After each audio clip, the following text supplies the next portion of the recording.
우리 함께 두 절이니까요. 합독하겠습니다. 시작. 형제들아, 우리가 아시아에서 당한 환난을 너희가 모르기를 원하지 아니하노니 힘에 겹도록 심한 고난을 당하여 살 소망까지 끊어지고 우리는 우리 자신이 사형 선고를 받은 줄 알았으니 이는 우리로 자기를 의지하지 말고 오직 죽은 자를 다시 살리시는 하나님만 의지하게 하심이라. 아멘. 저는 6살 된 이제 아들, 딸 쌍둥이를 두고 있습니다. 남자아이는 아론이고요, 여자아이는 아라인데요.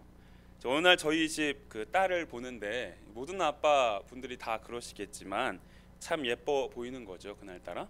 그래서 제가 아라에게 아라야, 넌 왜 이렇게 예쁘니? 라고 얘기했습니다. 그랬더니 6살 된 제 딸이 이렇게 대답했어요. 하나님이 만드셨잖아. 기특하죠? 신앙도 정말 교육이 필요한가 봐요. 기특합니다. 중요한 건 그 다음인데요. 이어서 아라가 저에게 이렇게 얘기했습니다. 그럼 아빠는 누가 만들었어? 이렇게 묻더라고요. 그래서 제가 이렇게 답했죠. 아빠도 하나님이 만드셨어 라고 답했습니다. 그랬더니 아라가 저에게 이렇게 또 질문했습니다. 그런데 아빠 피부는 왜 그래? 당황했어요. 매우 당황했습니다. 이 6살의 수준에서는 하나님이 만드셨는데 왜 피부가 지저분한지 이해가 안 되었던 것 같습니다. 그래서 이제 제가 그 6살 된 아라한테 이렇게 말했죠. 아라야, 그건 다 인간의 죄 때문이야. 이렇게 이제 매우 성경적인 답을 우리 딸에게 제시해 줬는데요. 그렇습니다. 우리가 이 세상에서 겪는 모든 안 좋은 것, 이 불편한 것, 우리로 힘들고 괴롭게 하는 모든 것의 기저에는 이 인간의 죄가 있습니다. 그 죄의 결과로 우리 인간도 이 세상도 이제 불완전하게 된 것이죠. 성경이 말하는 인간에 대한 이해는 매우 간단합니다. 로마서 3장 10절인데요. 기록된 바 의인은 없나니 하나도 없으며 라고 말씀합니다. 이 죄인이라는 거죠. 이 마찬가지로 종교개혁자 칼빈도 인간은 전적으로 타락했고 그 결과로 인간은 하나님이 뜻하신 의와 진리와 거룩을 행하기에는 전적으로 무능력하다고 했습니다. 스스로는 하나님을 알 수 없다는 거죠. 그래서 이 절대적인 자리에 있어야 할 그 하나님의 뜻도, 하나님의 계획도, 하나님의 말씀도 우리의 삶의 현실에서는 늘 우리 자신이 옳다 말하고 생각하는 그 인간의 불완전한 판단 앞에 상대화되죠. 여러분, 우리는 지독하게 이기적입니다. 극단적으로 개인적이죠. 철저하게 자기중심적입니다. 물론 사람마다 다소간의 정도의 차이는 있을 수 있지만 종이 한 장 차이에 불과합니다. 여전히 죄성을 가지고 사는 우리는 늘 나의 유익과 내 뜻과 내 마음을 먼저 중요하게 여깁니다. 그것이 주어진 우리의 인생을 사는 현실이요 방법입니다. 우리 자신에게 진지하게 물어봤으면 좋겠는데요. 우리 인생의 주인이 누구입니까? 생각으로는, 이 말로는 아마도 이제 하나님이라고 하실 것 같아요. 하지만 그렇게 말하는 순간에도 우리의 마음 한켠에는 늘 입만 살아있는 우리 자신의 이중성에 대한 이 불편함이 있습니다. 정말 나의 삶이 그런가? 나의 삶이 정말 하나님을 주인으로 삼고 있는가? 라는 생각은 해보지도 않고 마치 돈을 넣으면 원하는 것을 내어주는 자판기와 같이 하나님이 나의 인생의 주인이라고 기계적으로 말하는 우리의 모습에 대한 이 연민이 있습니다. 이런 것만 봐도 우리 삶의 구석구석에 이 죄로 인한 거짓과 왜곡과 합리화가 얼마나 빼곡히 쌓여 있는지, 인간이 죄로 인해 얼마나 이 불완전한 삶을 살고 있는지 알 수 있는 것이죠. 우리가 정말 잘 생각해 본다면 죄로 인해 불완전한 삶을 살고 있는 우리들이 우리의 인생 전부를 하나님께 맡기고 그분이 인도하시는 대로 순종하는 이 삶을 사는 것이 우리 인생의 복이요 은혜인데, 우리는 생각만큼 그런 삶을 살지 않고 있습니다. 물론 하나님을 믿고 하나님을 의지한다고 하지만 하나님만으로 승부하기보다는 늘 하나님을 대체할 수 있는 또 다른 무언가를 준비해 두는 거죠. 그래서 어떤 사람은 물질을, 어떤 사람은 이 자신의 입장이나 자신의 기준을, 어떤 사람은 학력과 수준을, 또 어떤 사람은 자신의 삶에 도움이 되는 누군가를 의지하게 되죠. 여러분, 사람이 교만하다는 말은 자신이 소유하고 있는 무엇을 자랑하기 때문이 아닙니다. 자신감이 과하든지 겸손이라고는 찾아볼 수 없는 사람을 교만한 사람이라고 말하는 것이 아니라는 거죠. 교만은 하나님을 떠나 사는 사람들, 이 하나님의 은혜 안에 머물고 있음에도 불구하고 그 은혜를 잊었든지 그 은혜를 자각하지 못하는 사람들의 마음에 여러분 늘 있는 겁니다. 그래서 성경 사전에서는 교만을 하나님께 의존하고 복종하기를 거부하고 영광을 자기에게 돌리는 반항적인 기질로 설명합니다. 하나님을 의지하지 않는 것이 여러분 교만이라는 거죠. 그래서 교만한 사람들의 삶에 어떤 현상이 일어납니까? 하나님의 말씀과 자신의 판단에 충돌이 일어날 때에 자신의 판단을 바꾸거나 내려놓지 않는 거죠. 오히려 하나님의 말씀의 중함을 가볍게 여기고 끝까지 소신을 고집하는 거죠. 여기서 한 걸음 더 나가면 하나님의 말씀을 들을 때에는 이제 진심으로 아멘 합니다. 그것이 옳다는 마음으로부터의 그 동의가 일어나는 것이죠. 하지만 예배를 마치면 즉시로 자기 목소리를 냅니다.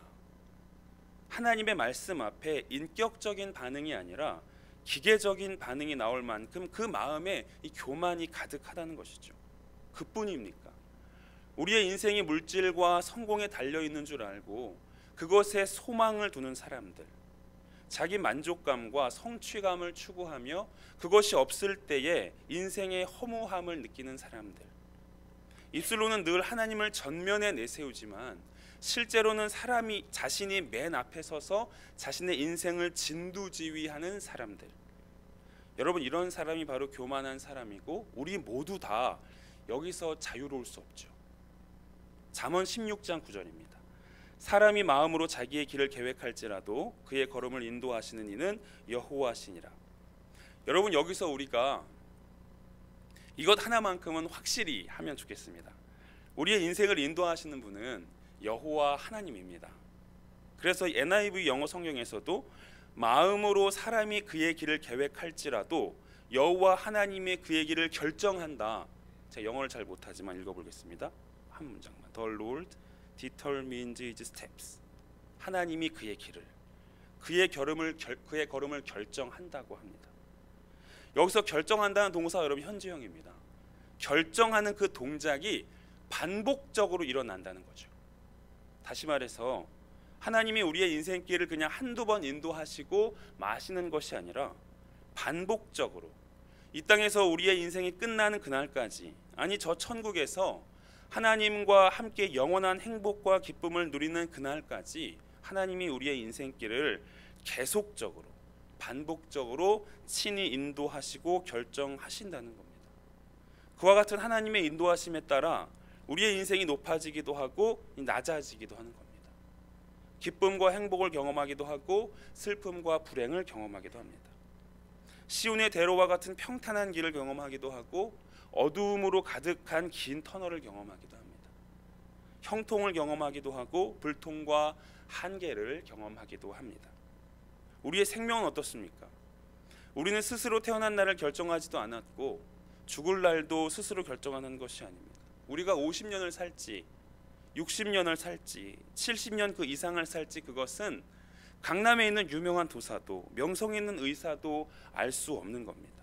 생명은 하나님의 손에 달려있는 것이기 때문이죠. 그래서 사는 것도 죽는 것도 하나님의 결정하심의 결과인 겁니다. 따라서 우리 인생의 결정권자 되시고 주인 되시는 하나님을 의지하며 사는 것이 우리 인생의 그 어떤 것보다 중요합니다. 여러분, 제가 이제 여러분에게 예수님이 어떤 분인지, 믿음이 무엇인지, 십자가의 의미가 무엇인지 여러분께 가르칠 수 있습니다. 신앙생활은 어떻게 하는 것이 옳은 것인지, 어떻게 해야 신앙생활을 잘 할 수 있는지 제가 설명할 수 있어요. 그런데 제가 못 가르치는 것이 있습니다.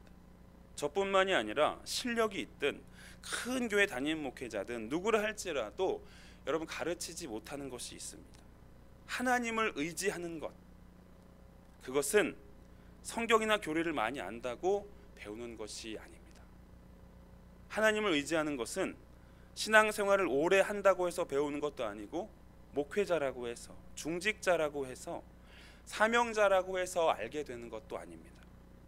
여러분, 하나님을 의지하는 것은 한순간에 탁 터득하는 게 아닌 것 같습니다. 인생 중에 고난을 당하고 한계를 경험하고 슬픔과 좌절의 이 긴 터널을 지나가면서 조금씩 배워가는 겁니다. 그래서 시편 119편 71절에서는 고난당한 것이 내게 유익이라 내가 주의 율례들을 배우게 되었다고 말하는 것이죠. 고난을 통해 하나님의 말씀을 배우고, 고난을 통해 말씀에 담겨있는 주의 뜻을 배우며, 고난을 통해 하나님을 의지하게 된다는 겁니다. 그래서 시편 기자는 고난이 내게 유익이라고 말하는 것이죠.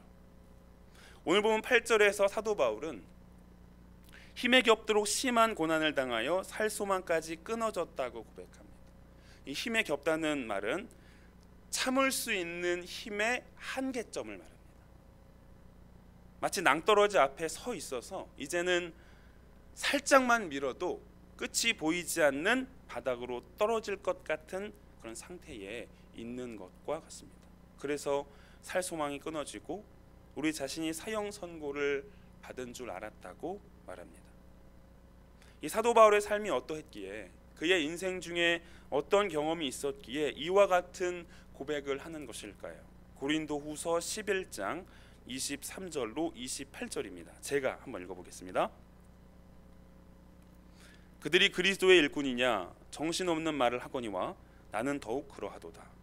내가 수고를 넘치도록 하고 옥에 갇히기도 더 많이 하고 매도 수없이 맞고 여러 번 죽을 뻔하였으니 유대인들에게 40에서 하나 감한매를 5번 맞았으며 3번 태장으로 맞고 1번 돌로 맞고 3번 파선하고 일주일을 깊은 바다에서 지냈으며 여러 번 여행하면서 강의 위험과 강도의 위험과 동족의 위험과 이방인의 위험과 시내의 위험과 광야의 위험과 바다의 위험과 거짓 형제 중에 위험을 당하고 또 수고하며 애쓰고 여러 번 자지 못하고 줄이며 목마르고 여러 번 굶고 춥고 헐벗었노라.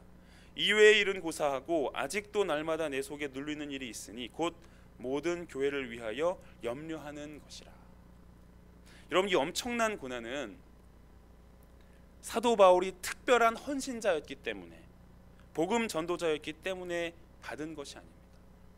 물론 그의 사명과 무관하다고 말할 수는 없지만 사명보다는 그가 복음의 진리를 쫓는 인생을 사는 그리스도인이었기 때문에 받은 고난입니다. 아마도 이런 고난을 당하면서 사도 바울은 이제 살 날보다 죽을 날이 더 가까울 것이라고 생각했을지 모릅니다. 그만큼 사도 바울의 삶의 자리가 녹록지 않았다는 거죠. 혹시 아직도 예수님을 믿으면 인생이 잘 풀리고 문제가 해결되고 자녀가 잘 될 것이라고 생각하는 분이 계실지 모르겠습니다. 저도 진심으로 그랬으면 좋겠습니다. 하지만 여러분, 지난 우리의 삶이, 지금 우리의 삶이 그것은 사실이 아님을 증명하고 있지 않습니까? 문제가 하나 해결되면 또 다른 문제가 발생하고, 기도 제목이 하나 응답되면 또 다른 기도 제목이 생기는 인생이 여러분 우리의 인생 아닙니까? 베드로전서 4장 12절입니다. 사랑하는 자들아 너희를 연단하려고 오는 불시험을 이상한 일 당하는 것 같이 이상히 여기지 말라고 합니다. 그리고 13절에서는요. 오히려 너희가 그리스도의 고난에 참여하는 것으로 즐거워하라고 합니다. 고난은 모든 성도가 당연히 겪는 경험이기 때문에 이상하게 생각하지 말라는 겁니다. 오히려 고난이 있을 때에 그것을 즐거워하라고 합니다. 그것이 고난을 대하는 성도의 마땅한 자세라는 것이죠. 그러면 이런 질문이 생깁니다. 왜 그리스도인들은 그런 엄청난 고난을 당해야만 하는 것일까요? 굳이 안 당해도 신앙생활을 잘하면 여러분 되지 않을까요? 내일부터 이제 전도팀 사역이 시작되는데요. 이제 하나님이 우리 전도팀을 크게 사용하셔서 우리 교회로 새 가족들을 이제 막 보내주시는 거죠. 이 가정입니다. 아니에요. 그렇게 믿죠. 보내주시는 거죠. 그래서 이제 주일에 이 새 가족 모임을 하는데 제가 새 가족들에게 이렇게 말하는 거예요. 이제 새롭게 신앙생활을 시작하게 되신 여러분을 축복합니다. 이제 여러분은 그리스도인이기 때문에 그 한 가지 이유만으로 잠시 감옥에 다녀오게 될 것입니다. 불신자들이 여러분을 죽이기 위해 쫓아올 텐데 너무 걱정하지 마십시오. 39대만 때리고 절대로 40대는 때리지 않을 것입니다. 그리고 돌로 1대, 곤장 3대는 맞으셔야 합니다. 며칠간 잠을 못 잘 수 있고 먹을 것이 없어 원하지 않는 금식을 할 수 있으며 입을 옷이 없어 추위에 조금 고생할 수 있습니다. 그나마 다행인 것은 이것보다 더 심한 육체의 고통은 없습니다. 다만 고민하셔야 할 일들이 많아서 늘 심적인 고통 가운데 살게 될 것입니다. 여러분 새 가족으로서 이런 이야기를 듣는다면 여러분 신앙생활 하시겠습니까? 아마 기존 신자들도 이런 게 신앙생활이라면 머문할 겁니다. 심지어 사도 바울은 이 믿음으로 살기 위해 몸부림치고 말씀을 증거하는 일에 자신의 일생을 바친 충성스러운 종입니다. 이런 종에게 칭찬과 격려는 못 해줄지라도 고난을 주는 것은 여러분 너무하잖아요. 하나님의 뜻에 열의를 다해 충성했음에도 이런 고난을 당한다면 누가 하나님의 뜻을 위해 충성하겠습니까? 그런데 여러분 오늘 보면 9절에 그 물음에 대한 답이 있습니다. 9절에 보면요, 우리로 자기를 의지하지 말고 오직 죽은 자를 다시 살리시는 하나님만 의지하게 하심이라. 주어지는 모든 상황과 모든 경험 중에 다른 것은 의지하지 않고 오직 하나님만 의지하게 만들기 위한 하나님 편에서의 섭리, 하나님 편에서의 은혜가 바로 고난이었던 것이죠. 이 고난의 방법이 아니고서는 여전히 죄성을 가지고 있는 우리는 결코 하나님을 의지하지 않고 오히려 내 생각, 내 기준, 내 경험, 나에게 있는 어떤 물질과 능력, 어떤 배경, 나의 마음으로 붙들고 있는 무엇, 나의 미래를 위해 이것만큼은 절대로 포기하지 않겠다고 생각하는 그 무엇으로부터 결코 벗어날 수 없기 때문입니다. 고난이 아니고서는 내 손에 쥐고 있는 것을 절대 안 내려놓고, 고난이 아니고서는 내 머릿속에 있는 것을, 내 마음속에 있는 것을 절대로 안 꺼낸다는 말이죠.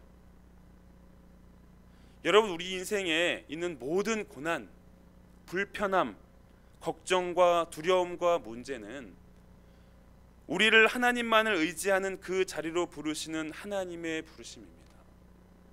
하나님 안으로 다시 돌아오라는 것이죠. 세상 안에서 평안과 기쁨을 찾지 말고, 세상 안에서 나의 인생의 미래를 논하지 말고, 세상 안에서 반복적인 한숨만 내쉬지 말고 다시 주님 안으로, 그 은혜 안으로 들어오라는 겁니다. 그 안에서 다른 것 다 내려놓고 오로지 하나님만 의지하는 그 방법을 배우라는 것이죠. 여러분, 만일 신앙생활을 하는 중에 사도 바울과 같이 힘에 겹도록 심한 고난을 당한다면, 살 소망이 끊어지고 마치 사형 선고를 받은 것과 같은 그런 어려움과 문제를 만나게 된다면 오늘 9절 말씀 안에서 소망을 발견하시기 바랍니다. 우리로 자기를 의지하지 말고 오직 죽은 자를 다시 살리시는 하나님만 의지하게 하심이라.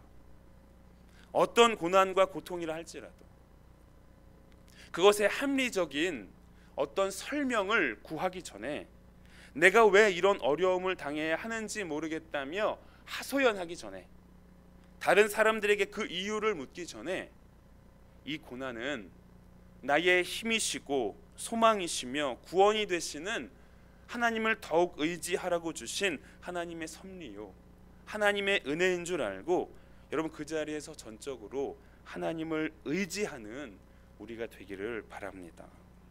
사도 바울은 도망가지 않았습니다. 뒷걸음질 치지 않았습니다.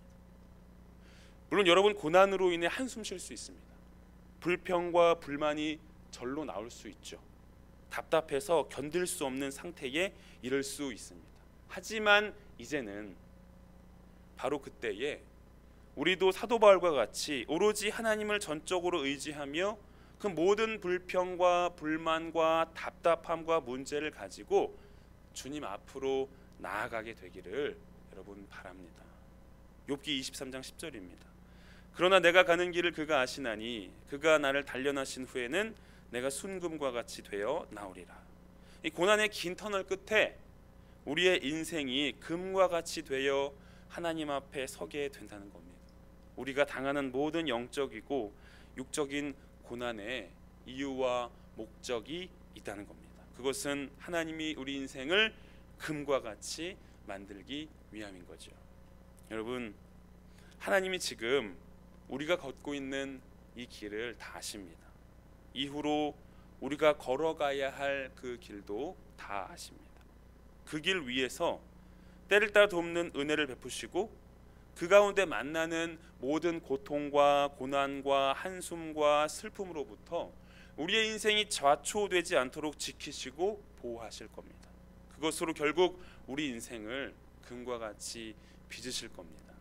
여러분, 고난의 자리는 결코 인내의 자리, 오래 참음의 자리가 아닙니다. 할 수 있는 것이 없어서 그냥 하나님의 은혜가 주어지기를 마냥 기다리는 자리가 아니라는 말입니다.